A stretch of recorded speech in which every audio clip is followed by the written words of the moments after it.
share some things with you that the times we're living in, because we're becoming such a hated group, it's going to change us, and it should change us for the good. But the next thing that I want to mention, especially since this happened with President Trump here a little over a week ago. And by the way, he's talking about going back to Butler so he can finish that rally up. Battling a lot of the health issues that I'm battling, I'm be honest with you, I'm doing probably minimal duties what I normally would do, and of course that's given me a lot of sitting time, and I've joined some of these groups that unless you're a member you can't follow this, and it's absolutely amazing. There is a very high probability that what we witnessed a little over a week ago with President Trump very well could have been our government trying to take him out.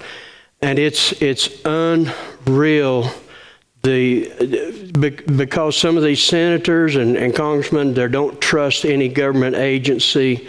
They're doing their own investigation, and these groups that I've signed on with are privy to a lot of that information. It's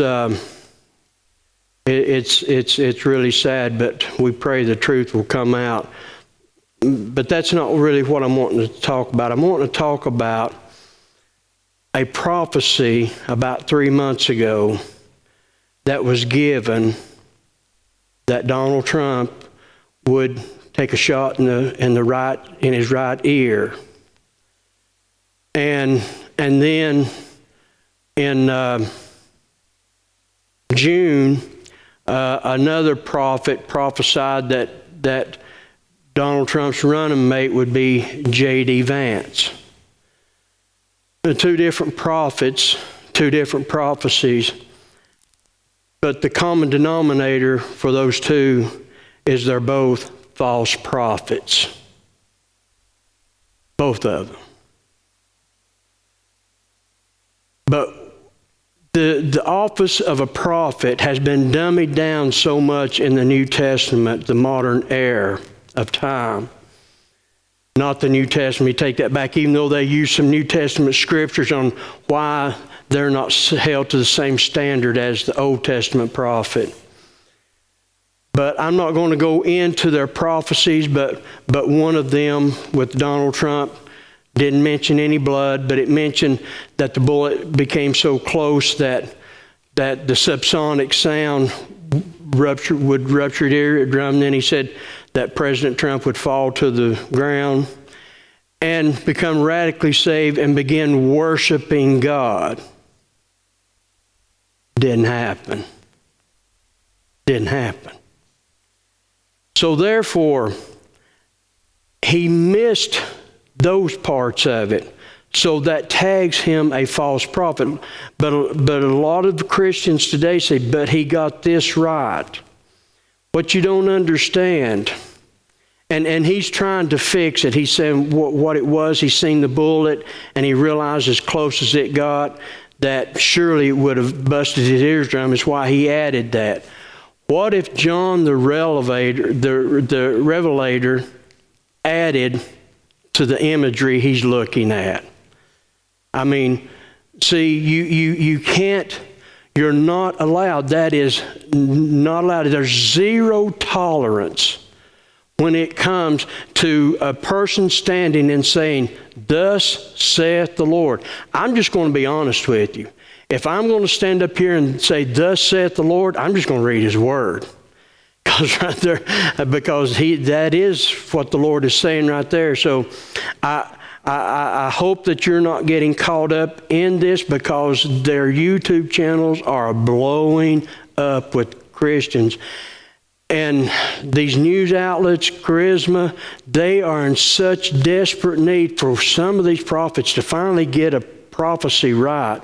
They have just hitched to this, and it's unreal. But these guys are false prophets. Too many of their prophecies that they talk about never have come true. They just better be glad, just like those transgenders and the LGBTQ plus whatever. They better be glad of God's grace and mercy. In the Old Testament, these false prophets would have been stoned to death. In the New Testament, grace is given, but the Lord tells us that we are to have nothing to do with them. Nothing. So let's go in to Revelation chapter 7. What I'm going to do here today, I'm just going to be open and transparent with you. I'm sure most pastors would never do that simply because they don't want to instill any weakness or the chance that maybe we're getting something wrong. Well, I'm just going to tell you, most people, when they start reading the New Testament, it comes to events and imagery, they have their opinion and they will stake their claim on that. And what happens is the imagery and the event take over the message. It gets hidden or it gets forgotten. I'm going to look at two. One of them is an extreme, but he's got some good ideas in parts of how he explains this. But I would be first to tell you, I'm not fully on board with either one of them. And when I say two, I'm not talking about two people. I'm talking about two groups of thinking. One is let's just go ahead and start in the passage. And my prayer is that when we finish here today, you're not going to be so tied into an event and a timing of an event that you miss the message. So with that being said, let's break this down. And since I'm not going to read it all, but I will stop and comment. Let me go ahead and make this point. Revelation 7, in my opinion, and actually both of these groups' opinion, is not a continuation of chapter 6, and then we get into chapter 8. It's not a seal being broken. Whether you want to call it an interlude or a pause, but there's a reason for this pause that I will bring out before I leave this subject, and it's a pause of encouragement, the way I take it anyway. So in chapter 7, verse 1, it says, "And after this, I saw 4 angels standing at the 4 corners of the earth, holding back the 4 winds of the earth, that no wind might blow on the earth or sea or against any tree." Now, first of all, let's see who these angels are. Well, you can take a really quick look in the Greek, and you'll realize that these angels are angels from God. These are not demonic. It would be a different style of Greek that would have been used right there if it was otherwise. So this is God sending His angels to the 4 corners. Now, this isn't a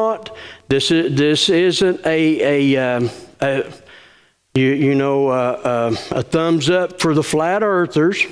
And I say that because that is making a huge comeback.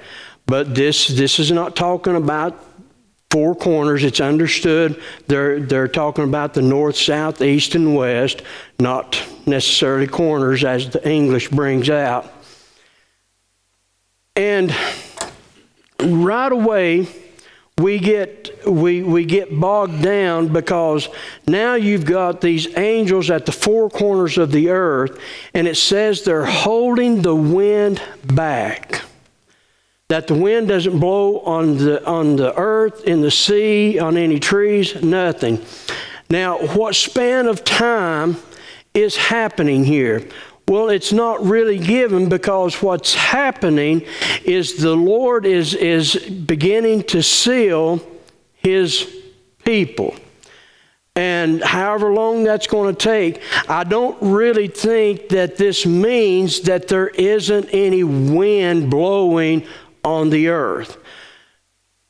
If that were the case, I have no idea what the temperatures might look like on the earth if you stop the wind from blowing completely for an undetermined amount of time.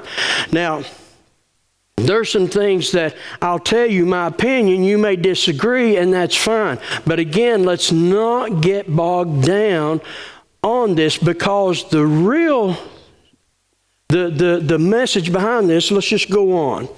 Then I saw another angel ascending from the rising of the sun with the seal of the living God, and he called with a loud voice to the four angels who had been given power to harm the earth and the sea, saying, "Do not harm the earth or the sea or the trees until we have sealed the servants of our God on their foreheads." All right, so we see what these angels, their purpose, their instructions are to go and to harm the people. They are given power to be able to do this.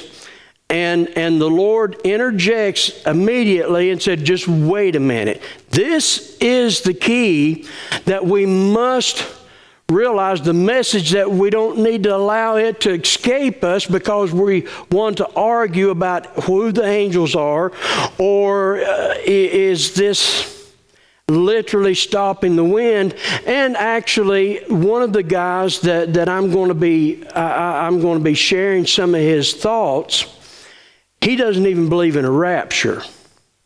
And he's not alive today, but he is a Greek scholar out of the Lutheran Church.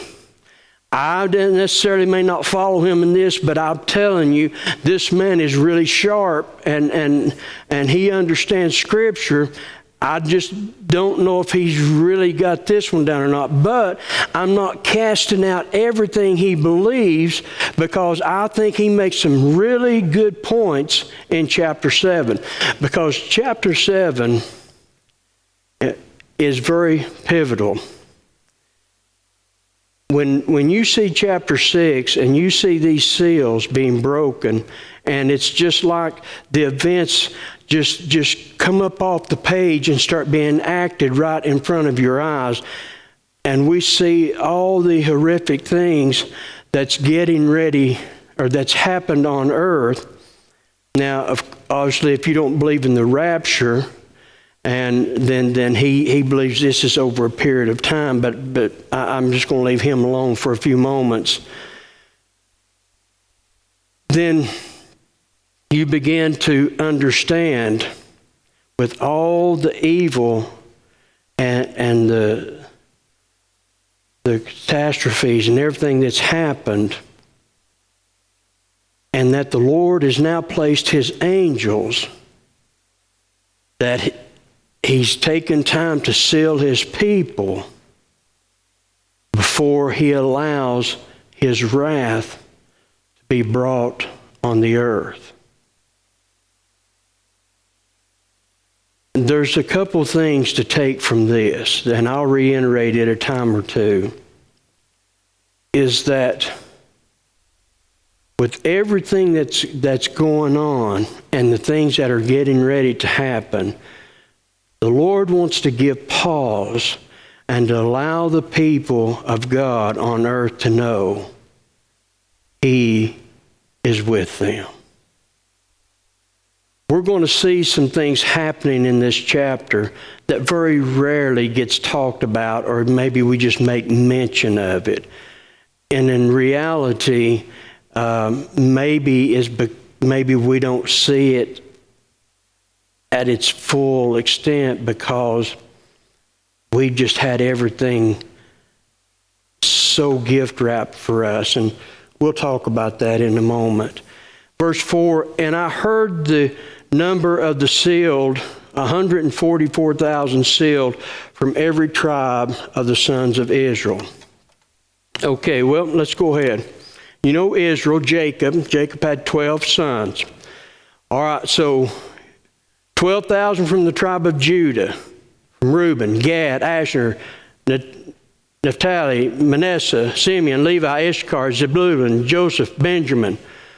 All were sealed. Well, immediately any Bible scholar or any person that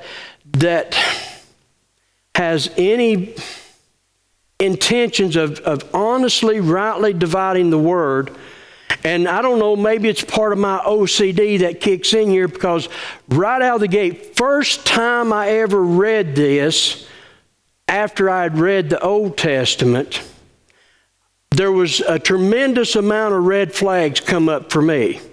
And maybe that's because of my OCD. Number one, these are not the 12 tribes. Number two, they're not in order. And number three, Levi is mentioned. Levi is a tribe.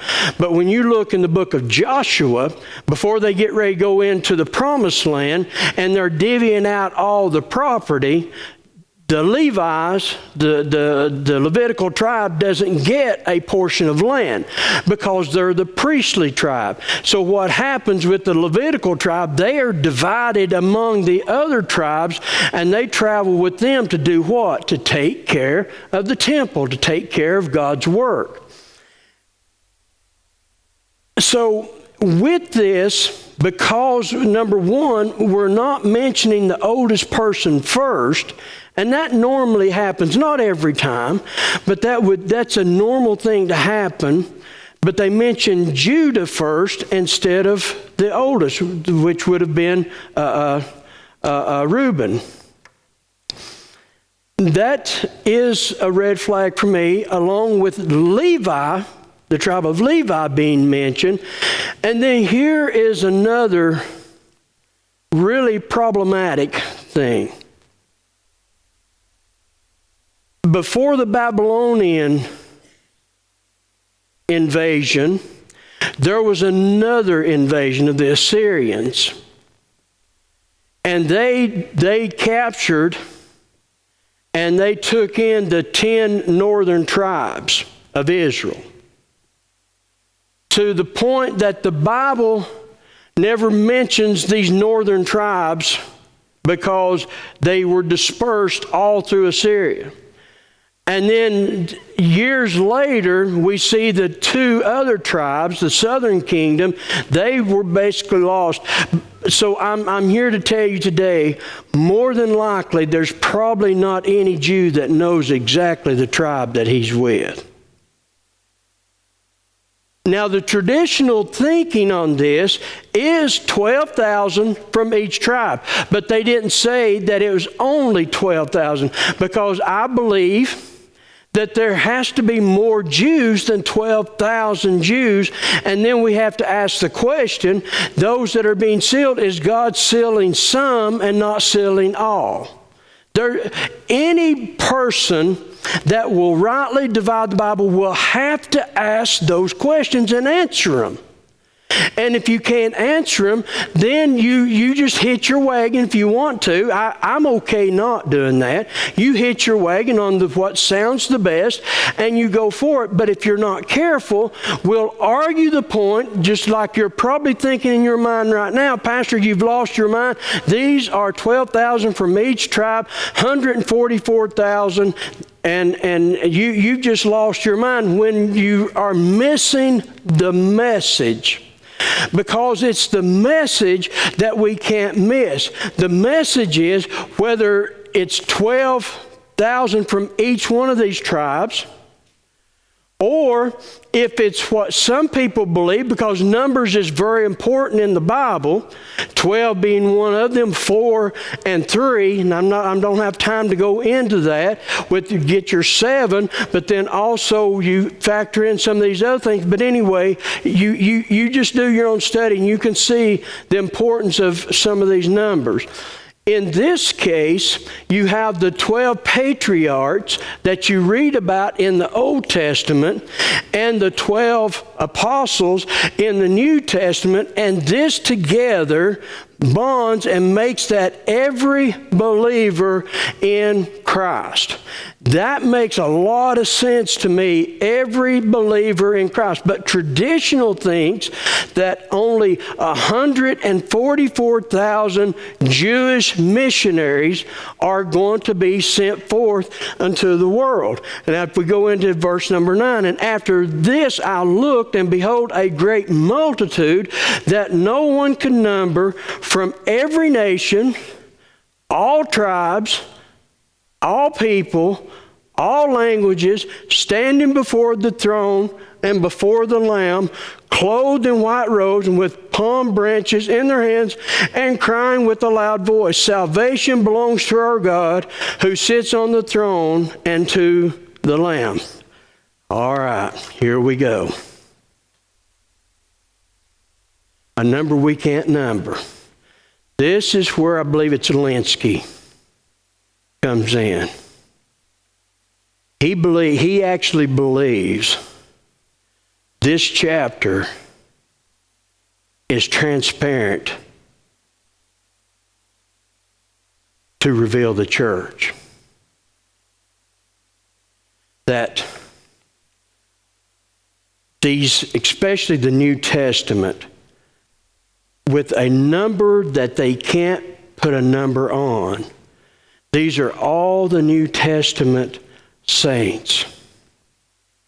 Part of his I can see, part of it I do not. Tradition says this, that these are 12,000 from each tribe of Israel. When I say tradition, I'm talking about the majority of the Christian community.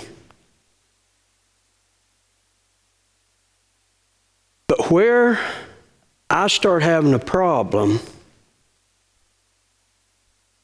is how in this world, anywhere from 3.5 to 7 years, are we going to see so many conversions going on that you can't even put a number on it? When we see numbers like 200 million. I'm not saying that it's not going to happen. I'm just saying that's hard for me to understand. So I have to investigate this. I mean, I'm just not going to take what someone comes out. And folks, let me tell you, if you believe what you believe because someone else believes that, then you don't believe what you believe what they believe. And you can only back up what they believe according to how they show you how to back it up. Because I'm going to tell you something. And for me, I cannot make a clear path to a pre, mid, or post-trib. I cannot make a clear path to any of them. That's why I'm not worried about the timing of the rapture. I'm more concerned about the event, and I'm not worried about the tribulation. I'm concerned more about the event and the message behind all of this. Listen, I've been in all these Bible studies. We get bogged down right here on stuff that really matters nothing. When I said in the early service, I don't know if this is a word or not. If it's not, then I've made a new word. This isn't a salvific, and somebody, I guess, needs to find out that is a word, issue. In other words, this has no implications on our salvation. That's why we can't lie. Folks, and if you're not careful, see, you live in your little world, and if you come out of your world, and let me introduce you to another world, then I'll show you billions of dollars with probably, millions anyway, millions of dollars and millions of hours that's given to one topic, and that's that the King James Bible is the only Bible. Now, how foolish is that?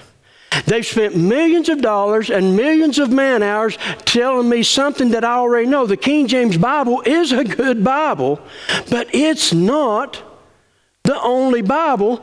Number one, it can't be, because only English-speaking people could read the King James Bible. It's an English translation. And matter of fact, I really get them upset if I want to whenever I tell them what was behind then interpreting the King James Bible was because King James wanted a Bible to be interpreted that would line up with him instead of the Geneva Bible, because the Geneva Bible was basically telling them that God has all authority, and the king wanted, I've got authority. And it all had to do with giving his daughter a divorce. He wanted a Bible, and when our founders come across the Mayflower, they didn't come across with the King James Bible. They come across with the Geneva Bible. But the King James Bible is a good Bible. But look here, we get so fixated on these things that the message is lost. And we do the same thing with the book of Revelation. The message is being lost because we're trying to figure out who the angels are, who the 144,000 are. Then I don't even understand how that this many people can get saved. And then I really have struggled with a number that you can't number being saved in that 3.5 to 7 years if the church is not there.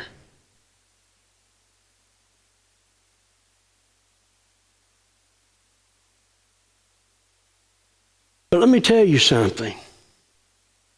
One reason pre-trib really gets a lot of publicity is because who wouldn't like the idea of missing all this stuff?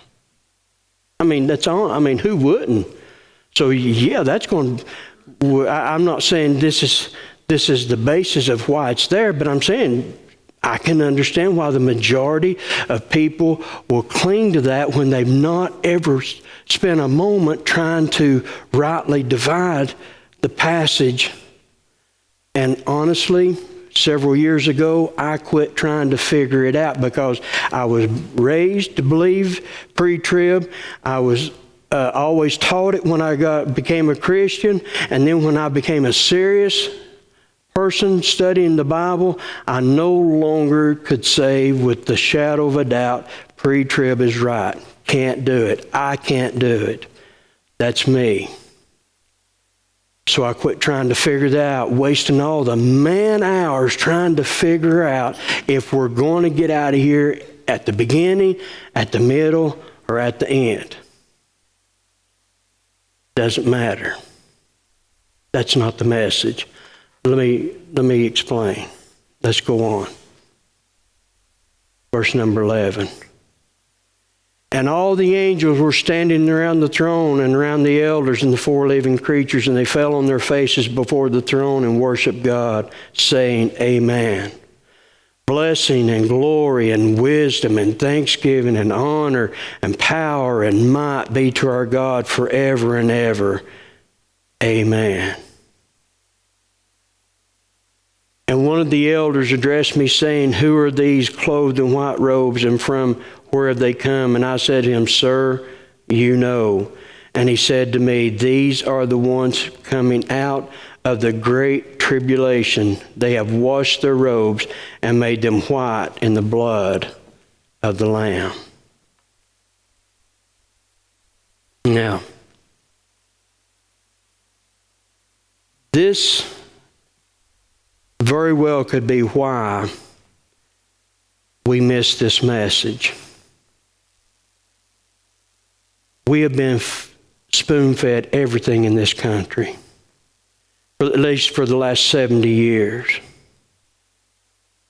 How dare us? I mean, I go to a prayer conference the entire week, and it's awesome. every 18 months. Awesome conference. The center is prayer.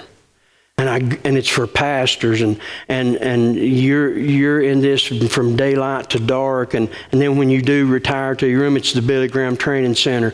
When you do retire to your room, there is no TVs, there is no internet, so you can't even be bombarded with any of that. So we've spent an entire week with the focus on prayer, and we get ready to leave, and on our way home we stop to have something to eat.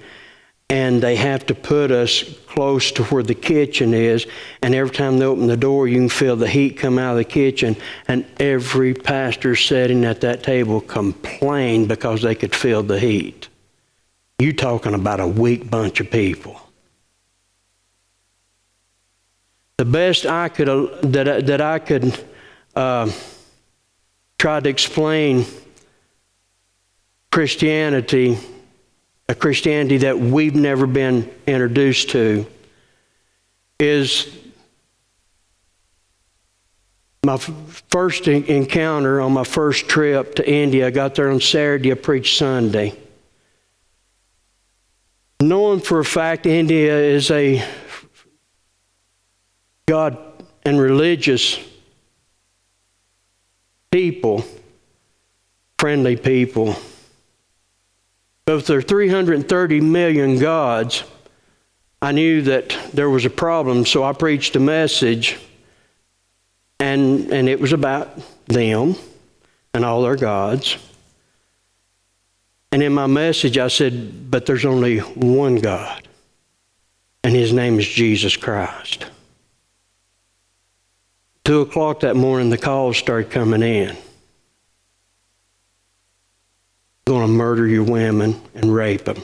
I said, I'm going to rape your women. He had a wife and a daughter. He had 2 sons. I will murder your sons, and I'll murder you, and then I'm going to burn your place. Now, their place, because they have 4 times the population with 1/4 of the landmass, so they build up. Ground level's home, second level's a church, third level's a school. Houses are so close, you can step from one roof to another. So when they're talking about burning, we're talking about burning the home, the school, the church, and probably their neighbors. Simply because I told them that Christ. So when I got the news, when I woke up that morning, they told me what happened. I said, what are we going to do? We're supposed to be at a conference this week. That means we have to leave. He said, we go to the conference. I said, Moses, how can you do that? He said, we live with these threats. When's the last time you got a call to threaten to rape your women over the message the pastor preached? You haven't. You may not like this message today, but you're not being threatened with your life. If we understand, if the church is not, if it's not raptured out at the beginning, what you see today before you is not what you will see then. You will see a church and a people that are 100% dedicated to the work of God, period. Moses was in the lower upper caste. In other words, they have a caste system. And he was at the bottom tier of the upper caste. When he became a Christian, he immediately was put on the lowest level because Jesus is considered a low caste God. So that automatically put him there. His family rebelled. Of course, you know the story. His mom and dad got saved. Of course, his brother did not. Even the day Moses died, his brother still would never have anything to do with him. And Moses Korpali was probably one of the smartest men that I've ever encountered. And a man that was, he could do very well in the secular world.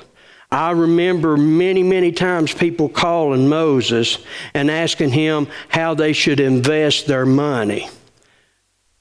Moses, without any hesitation, he let every bit of that go. And he had some really high plans. Because, see, he was being trained also to be a Buddhist priest. He let all that go for the cause of Christ. That man lived every minute of his life trusting God to provide everything every day. For example, he traveled the world. He'd come to America, he'd stay 3 to 5 months, whatever his visa allowed. And he traveled all over America, never with any money at all. Because God put people like us in his life. When he come to America, because I was the one booking his flights, we paid for him to travel all over the United States for 3 to 5 months. It's this type of Christianity that the end time saints will be introduced to. Because otherwise would be useless.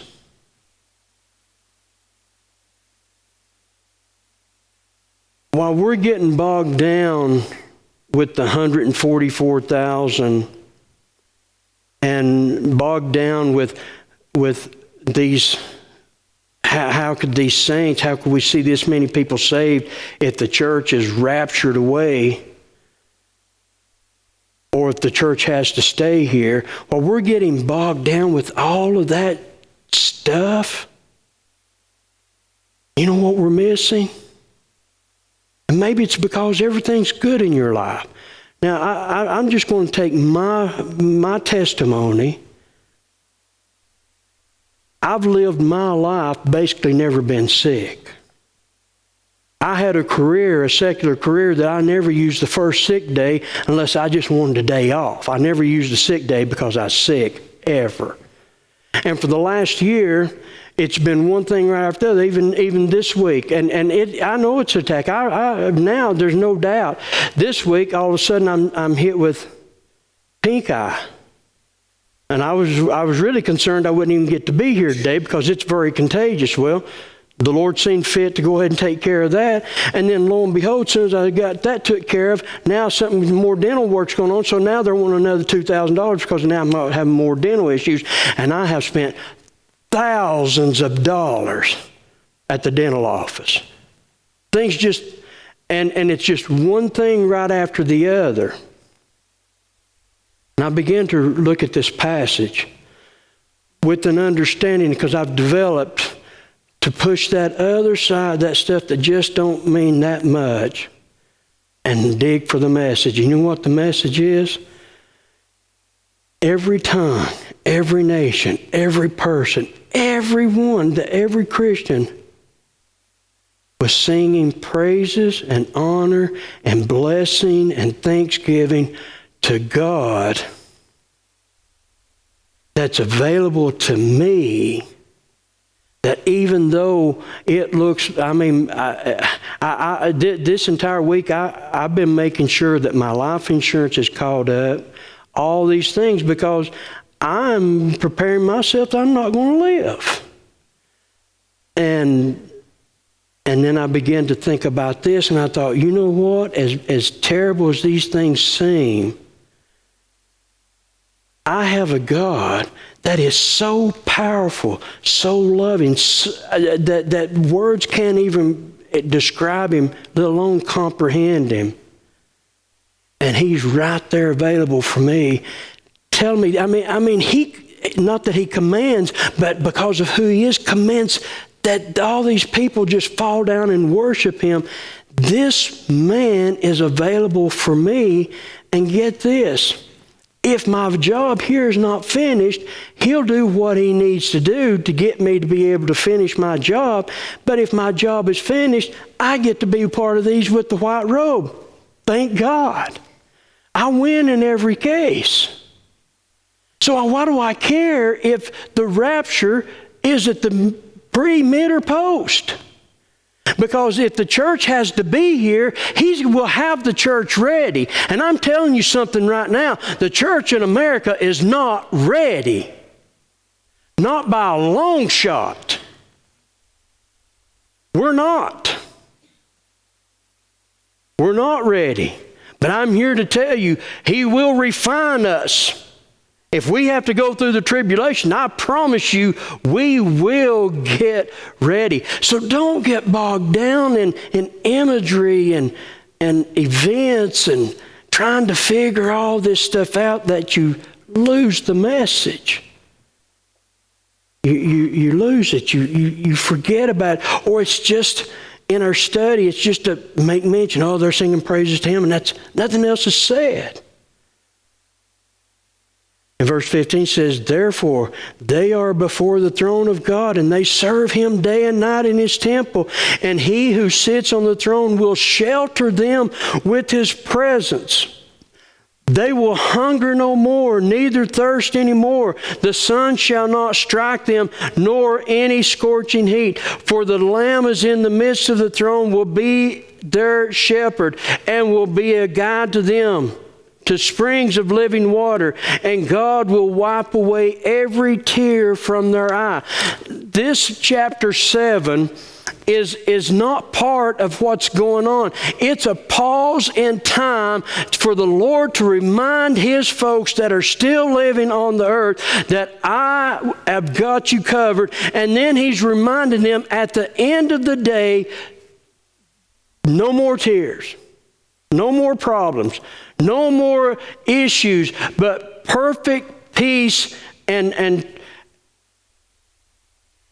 I don't know. Is that not enough for us? But I need to win the arguments. Folks, I'm not here to win any arguments. I quit that a long time ago. When Christy, come on up. I remember the very first time I went to Haiti.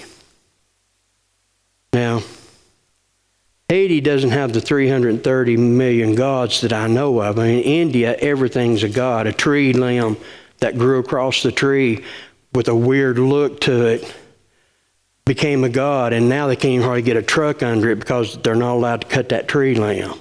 I mean, it's just everything becomes a god. In Haiti, it's your witch doctors and your voodoo. I mean, I've witnessed these people. I witnessed a witch doctor actually getting saved at one of our meetings. But my first trip there was on I guess was getting there, it must have been a Wednesday. And we would fly into Port-au-Prince and a few-hour drive to Moe. And I'm asking, who are these people that's walking on the side of the road? I said, that's folks walking to church. Well, how far are they walking? Well, some of them, they may have to walk half a day to get to church. And I found out really quick, even though we would start at a certain time, but the people knew that church started when they heard the praises going on. They knew it's time for church. And they would start. Now, if you lived very far away, you had to have some type of understanding of that. But the people nearby, they'd make their way to the church. They start hearing the saints of God praising and singing.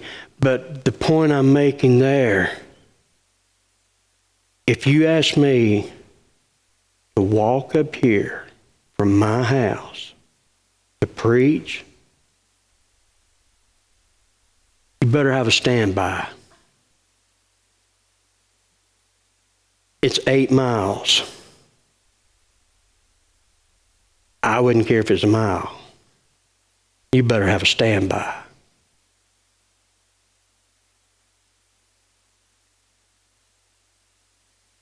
But the church, when I say the church, I'm not meaning that it's still here. My opinion, any person saved is part of the church. The Christian people, the saints of God that's going to be on earth, and apparently they're going to be by the millions, if a number you can't count. They're not going to look like Christianity today. Western Christianity is lost. What you see going on in Europe today will soon be on the shores of America. And because our world is getting smaller and smaller, because of the internet and everything, it'll be here much quicker than it's ever been.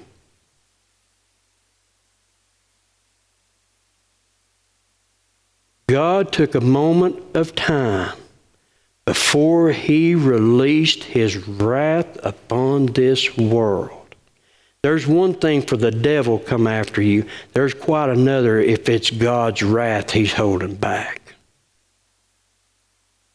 To make a pause in time to remind His people that would read His Word, that's living during that time. These things are coming, but I have hope. And I can be encouraged. Because the Lord has already told me it's coming, and He's telling me here, I'm sealing you. Yeah, the devil's still going to come after you. Yes, there'll still be martyrs, but I'm here to tell you, the Lord is reminding us, I'm not going anywhere. I'm right here with you. And if that's not enough, and we want to divide over these other things in the book of Revelation, we have missed the message in Revelation. It's all about hope. It's all about encouragement.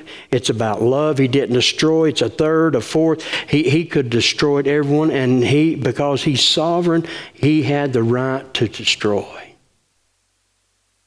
But He not only is loving and still going to save people, but He's letting us know it's bad, but it will get better. It will get better. Go ahead.